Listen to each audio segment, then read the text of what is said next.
ಹೇಗಿತ್ತು movie? Movie ತುಂಬಾ ಚೆನ್ನಾಗಿದೆ. ಫಸ್ಟ್ ಹಾಫ್ ಅಂತೂ ಮೂವಿ ಹೆಂಗ್ ಹೋಗೋದಂತ ಗೊತ್ತಾಗಲ್ಲ. ಸೆಕೆಂಡ್ ಹಾಫ್ ಮಸ್ತ್ ಮಾಡವ್ರೆ. But movie first class. ಇನ್ನೊಂದ್ಸರಿ ನೋಡ್ಬೇಕು ಅನಿಸ್ತದೆ ಮೂವಿ ಹಂಗಿದೆ. ಇದು ಮ್ಯಾಕ್ಸ್ 2 ಅಲ್ಲ, ಇದು ಮ್ಯಾಕ್ಸ್ 2 ಮತ್ತು ಮಾರ್ಕು ಸಂಬಂಧನೇ ಇಲ್ಲ. ಮೂವಿ ಮಾತ್ರ ಅಲ್ಟಿ ಆಗಿದೆ. 2-3 ಸರಿ ಬೇಕಾದ್ರೆ ನೋಡ್ಬೋದು ಮೂವಿನ.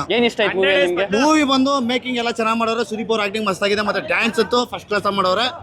ಸೊ ಫೈಟ್ ಸೀನ್ ಮಾತ್ರ ಅಲ್ಟಿ. ಮತ್ತೆ ಟ್ವಿಸ್ಟ್ ಮೇಲೆ ಟ್ವಿಸ್ಟ್ ಇದೆ ಮೂವಿ. ಎಲ್ಲರ ಫ್ಯಾಮಿಲಿ ಸಮೇತ ಬಂದು ನೋಡ್ಬೋದು ಮೂವಿ. ಎಲ್ಲ ಬಂದು ಮೂವಿ ನೋಡಿದ್ರೆ ಸಾಕು. ಫ್ಯಾನ್ಸ್ ವಾರ್ ಮಾಡಕ್ ನಾವು ಬಂದಿಲ್ಲ. ಆಕ್ಚುಲಿ ಇವರು ದರ್ಶನ್ ಫ್ಯಾನು, ನಾನು ಅಪ್ಪು ಫ್ಯಾನು, ಇವರು ಸುದೀಪ್ ಫ್ಯಾನು. ಎಲ್ಲ ಗ್ರೂಪ್ ಅಲ್ಲಿ ಒಟ್ಟಿಗೆ ಬಂದು ಫಿಲಂ ನೋಡ್ತಾ ಇದೀವಿ. ಫಿಲಂ ಚೆನ್ನಾಗಿದೆ. ಯಾರು ಟ್ಯಾಂಕ್ ಕೊಡೋದು ಬೇಡ. ನಾವು ಏಟರ್ಸ್ ಕೇಳೋದು ಒಂದೇ, ನಾವು ನೀವು ಎಲ್ಲ ಒಟ್ಟಿಗೆ ಬಂದು ಎಲ್ಲಾರು ಫಿಲಂ ನೋಡೋಣ, ಹಿಂಗೆ ಚೆನ್ನಾಗಿರೋಣ ಅಷ್ಟೇ ಹೇಳೋದು. ಕನ್ನಡ ಇಂಡಸ್ಟ್ರಿ ಬೆಳೆದಾಗಿದೆ. ನಾವೆಲ್ಲ ಒಗ್ಗಟ್ಟಾಗಿದ್ರೆ ಇನ್ನು ಮೇಲ್ ಹೋಗುತ್ತೆ ಅನ್ನೋದು ನಾವು ಹೇಳ್ತೀವಿ ಅಷ್ಟೇ. ಫ್ಯಾನ್ಸ್ ವಾರ್ ಅಂತ ನಮಗ್ ಬೇಡ. ದಮ್ಮೋಡಿಯವ್ರಿಗಂತೂ ಹೇಳ್ತೀನಿ, ದಮ್ಮೋಡಿಯವ್ರು ಸ್ವಲ್ಪ ಕಮ್ಮಿ ಮಾಡಿ ಅಷ್ಟೇ. ಸುದೀಪ್ ಅವ್ರು ಹೇಳಿದಾರೆ ದಮ್ ಹೊಡಿಯೋರು, ನಾನ್ ಹೊಡಿಯಲ್ಲ. ದಮ್ ಹೊಡಿಯೋರ್ಗೆ ದಮ್ ಹೊಡಿಯೋದ ಸ್ವಲ್ಪ ಕಮ್ಮಿ ಮಾಡಿ. ಅದಕ್ಕೂ ಈ ಮೂವಿಲಿ ಏನ ಯಾಕೆ ದಮ್ ಕಮ್ಮಿ ಹಿಡಿಬೇಕಂದ್ರೆ ಅದನ್ನು ತೋರಿಸಿದ್ದಾರೆ. ನೀವೇನೋ ಡೈಲಾಗ್ ಹೊಡಿತಾ ಇದ್ರಿ. ದಮ್ ಹೊಡಿಯೋದ ಕಡಿಮೆ ಮಾಡ್ಬೇಕಲ್ಲ.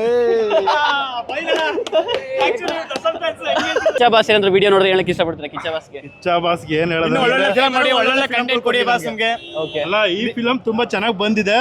ಬಟ್ ಇನ್ನ ಫ್ಯಾಮಿಲಿ ಎಂಟರ್ಟೈನ್ಮೆಂಟ್ ತರ ಇನ್ನೊಂದು ಫಿಲಂ ಚೆನ್ನಾಗಿ ಮಾಡಿ ಅಂತ ನಾವು ಹೇಳಕ್ ಬಯಸ್ತೀವಿ ಅಷ್ಟೇ. Thank you.